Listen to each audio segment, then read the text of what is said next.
Hello, and we are back with the Russian assets here after their impressive Week 3 victory against Doesn't Click. Say hello to Dina and Terran on the Discord call. Hello. Oh, All right, so we're just gonna jump into the match here. Quick description of how it went. As you're seeing on your screen here, Doesn't Click is leading off with a Litten and ground type Silvally lead. That ground type is going to come into play a little bit later. It'll be rather important. Versus the Gothitelle Butterfree coming out of the Russian assets. This first turn, Litten goes ahead and fakes out the Butterfree while Gothitelle sets up Trick Room, and the Silvally here is going to parting shot out into the Primarina. Primarina is going to pretty quickly pick up a KO on that Butterfree the following turn, while Litten also parting shots out into the Serena. Turn 3, the Russians are going to get a free switch into that Caparajah, which promptly picks up the KO on the Serena with a big Life Orb Heat Crash. The turn after that, the Caparajah goes ahead and Gigantamaxes next to the Gastrodon. It picks up a couple more KOs in Trick Room. It's unfortunately going to get burned by that Galarian Corsola later on in the match during Trick Room. But the Gothitelle is going to come back out later, fake out the Litten when it comes back out on the field after the Serena, and the Max Quake from Caparaj is going to pick up the KO on that. Right after Trick Room ends, the Cinderace comes out after the Litten goes down. Cinderace Dynamaxes, their timing on that worked out very well. The Dynamax moved into that slot just as Trick Room was ending. The Cinderace goes for a Max Flutterby onto the Gothitelle, brings Goth down to its sash, and Goth goes for a Psychic onto the Cinderace, getting a very crucial special defense drop right before it goes down to the Corsola's Nightshade. The turn after that, Jolteon gets a free switch in, goes for a very big magnet-boosted Thunderbolt onto the Dynamax Cinderace with that special -1 special defense. Does a whole lot of damage and allows Caparajah to pick up the KO on it that same turn. Despite the fact that Caparajah was -1 and burned, picked up a KO with a high horsepower. Jolteon goes down. Gastrodon comes back in the turn after that, goes for a big fissure onto the Galarian Corsola. They hit on their first try, and after that, the Primarina comes back in, picks up the KO on the Gastrodon.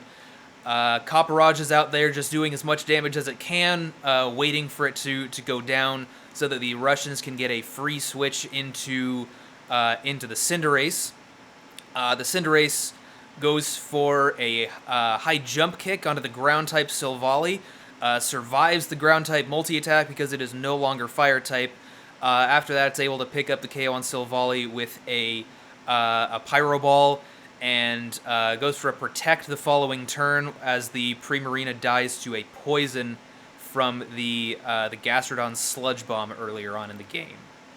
So that's going to close it out with a 1-0 victory in favor of the Russian assets. Yeah, the fissure there was pretty huge, obviously, because it seemed like the Corsola was going to be their win condition. It was really close to going to time anyway. I believe there was 2 minutes left. Yeah, it's just a very hard Pokemon to take down in general. Yes. Yeah. So the fissure landing on the first try, I think landing on the first try actually was huge for them because it didn't give them too much. It didn't give them any more time to kind of burn out. So I think that was really important. And then obviously well played, keeping the Cinderace in the back. They had a wide lens version, it looked like, with Gunk Shot, High Jump Kick, and the Pyro Ball. Yep. All three attacks not 100% accurate. Right. So clear that they weren't really intending to Dynamax it. They had pretty good prep this week against Doesn't Click. So speaking of the Corsola, I'd like to point out, I wonder if Doesn't Click might have had enough offensive pressure to bring the game back into their favor if they had switched the Corsola out. It was going for Nightshades, but there wasn't a whole lot of offensive pressure on the field while it was out there. All of the offense, it was kind of just had to come out from the Cinderace, and that was sort of it. So I wonder if that crippled them a little bit. If they maybe switched out the turn after they Will-O-Wisp the Copperajah, I wonder if we might have seen a different outcome if that had happened. Yeah, definitely. It was honestly such a close game. It went down to the very end. Two good teams, It honestly was probably one of the better games this year, and we've seen a lot of good ones. So definitely the craziest so far. Yeah. So, with that being said, we're going to bring in the Russians. We're going to talk to them, and I'll ask Dina this first question here. We saw, obviously, Fissure on the Gastrodon. We can see, actually, right before there that we saw what the moveset was. Earth Power, Sludge Bomb, Protect with the Fissure. What was the purpose of the Earth Power on the Gastrodon? Let me go ahead and move this over here. Fissure, you mean? Of the Fissure on the Gastrodon. We felt we already had good enough coverage with Earth Power and Sludge Bomb. When we were looking at their team, there didn't seem to be a lot that was very weak to water. And while the accuracy on Fissure is very low, it could be a very good last resort type of move, and I think that was proven with the Corsola. Because the game went to time and it was so close, I think taking down a Mon as bulky as Corsola in one hit really helped us seal that victory. I don't know if we would have won without that. It would have definitely been very, very, very difficult. It would have definitely been very difficult to take down that Corsola, had that Fissure not landed. Another thing that I kind of wanted to ask was, it was very clear that you guys went for Trick Room mode right from the very beginning there. And you guys decided not to go for something else like a Cinderace lead or, anything like that. What was your guys' thinking going for Trick Room going into this match? When we looked at the speeches for our Pokemon, we found that a lot of them were similar, but we had a few Mons that had a big speed advantage in Trick Room, so to avoid any possible speed ties with max Airstreams on Cinderace, we decided going for Trick Room would probably be better. I just felt like it would give us the speed advantage if we went for a Trick Room right away, and then tried to bring fast Mons in the back like Jolteon and Cinderace to clean up at the end. Okay. And then also we saw you guys decided to go for the Butterfree Gothitelle lead there. An interesting lead considering that obviously you have the redirection and everything, but you also have redirection with Togepi. What was the reasoning behind going for the Togepi, or I'm sorry, the Butterfree Gothitelle lead right from the jump?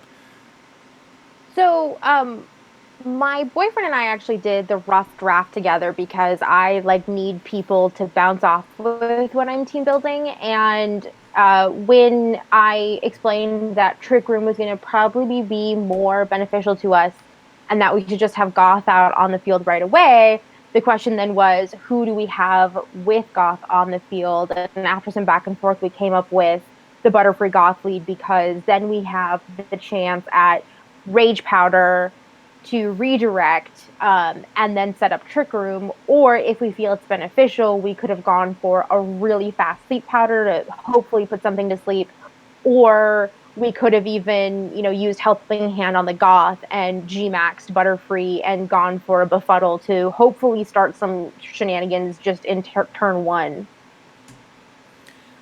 Speaking of leads, the lead from Doesn't Click with the ground type Silvally and the Litten, from my perspective at least, was pretty unexpected, despite how good I think it actually was.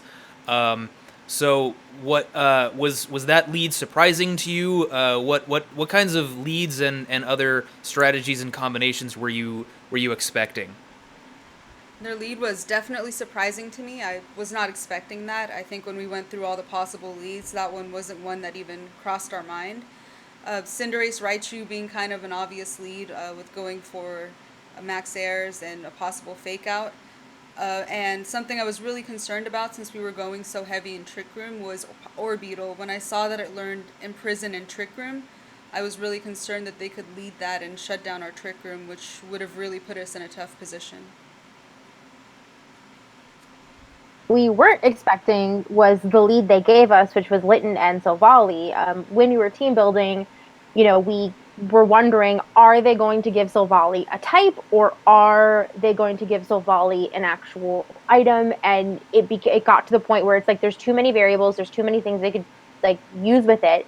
So let's just kind of put it off and deal with it when we get there. So we didn't realize until the second time Silvally came out that it was ground. So in retrospect, I feel like that lead that they were trying to do, which was the fake out with um, ground type lead. I think they thought we were going to lead with Cinderace, which we have done in the past. They were going to try to just immediately go for a turn one Cinderace knockout.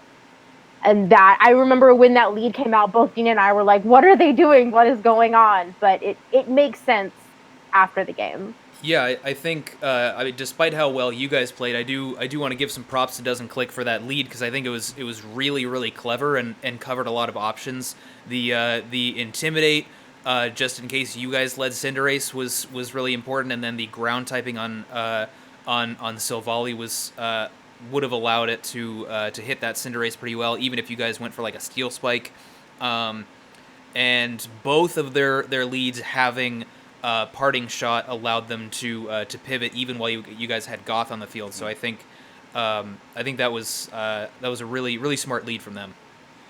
Yeah, definitely. Honestly, we think that that's one of the reasons why this was such a good game because the prep was so well thought out on both sides that you know it was like watching a heavyweight match. You know, both teams were just swinging, throwing haymakers at each other, and you know it just turned out that you guys had a little bit of things go your way that got you guys the victory. But I mean, the victory is the victory. So just real quick, you guys are sitting at 2-1. You know, I think right now you guys are fourth or third in sword division. But 2-1, very good, you know, obviously. Going into week 4, what are you guys' thoughts on how you've felt the last couple weeks have gone, and maybe what are your guys' thoughts going into the rest of the season? I'm really excited that we're 2-1. I feel like these first 3 weeks for us were really tough. So our first week we faced the LA New Wave. Hector and Alan are both really, really good players. And we got really fortunate that we led well against them. The seniors in week 2, I felt like we prepped really well for them. It went to time, unfortunately, but they were tough opponents that we didn't underestimate at all. They beat us last season, so we knew going into it that we had to prep really well for them, and unfortunately that didn't work out. And then going versus Doesn't Click, it's very clear that they're one of the best teams in the league. It's undeniable. Their team is very solid. Fiona and Ryan are both fantastic players.